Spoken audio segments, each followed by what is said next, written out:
कि अगर मैं रिसीट देता हूं आपको, मैं इस महिला को रिसीट देता हूं कि मेरे को यहां से वहां जाना है, दूसरा अर्जी इस आदमी को देता हूं कि मैं यहां आ गया हूं, वो मुझे वहां डाल देता है परिवर्तित करके जंगपुरा में, तो ये जो विलंब है 8 साल का, ये जो एक्शन लेने का कि आपने अपने रिकॉर्ड उस स्वीकृत एक्नॉलेजमेंट के अंतर्गत नहीं बदले, वो किसकी गलती है? पवन खेरा की गलती है? क्या पवन खेरा आपके ऑफिस में बैठ के उसको चेंज करेंगे रिकॉर्ड को?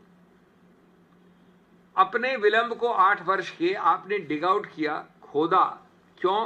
क्योंकि पवन खेरा ने आपके विरुद्ध कुछ बोला, और आपके विरुद्ध नहीं बोला, उन्होंने संस्थापित संस्था संरक्षक संवैधानिक मूल्यों के विषय में आपके विषय में बोला, कोई पर्सनल तो है नहीं। तो आपने इसको एक गड़े मुर्दे को निकाल कर बिना कागजों को देखे हुए उन पे आक्षेप लगाने शुरू कर दिए।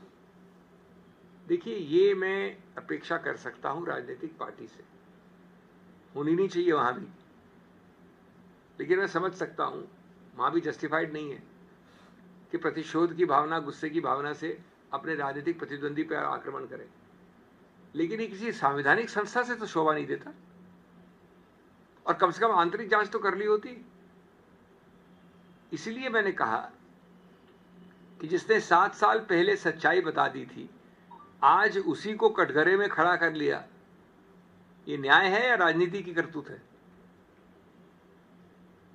और राजनीति की करतूत कम से कम संविधान के चुनाव आयोग को शोभा नहीं दे सकती, किसी और को दे या न दे। जिसे खुद अपनी लापरवाही पर शर्म या लज्जा आनी चाहिए थी, वो दूसरे पे उंगली उठा रहा है। 8 साल पुराने बिना चेक किए हुए दस्तावेज, जल्दबाजी में आपको एक गुस्से में कुछ न कुछ शो को नोटिस इशू करना है, तो आपने बुलाया नहीं, पूछा नहीं, बातचीत नहीं की, और एक बिल्कुल उनके छवि को नुकसान पहुंचाने के भावना से आपने उन पर अटैक लगा दिया।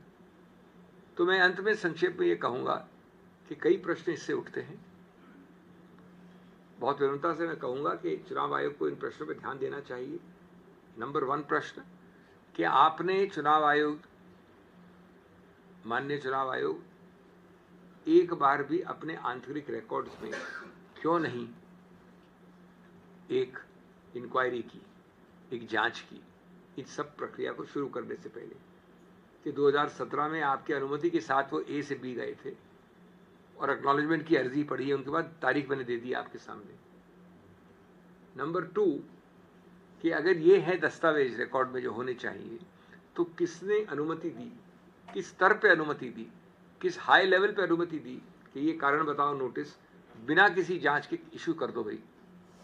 क्यों? क्योंकि वो किसी एक राजनीतिक प्रतिद्वंदी पार्टी का एक मेंबर है, वो हमको तंग कर रहा है, वो हमसे प्रश्न पूछ रहा है, गणतंत्र में वो एक मुख्य धारा की पार्टी की तरफ से गणतांत्रिक प्रश्न पूछ रहा है, इसलिए उसको शो कॉज इशू कर।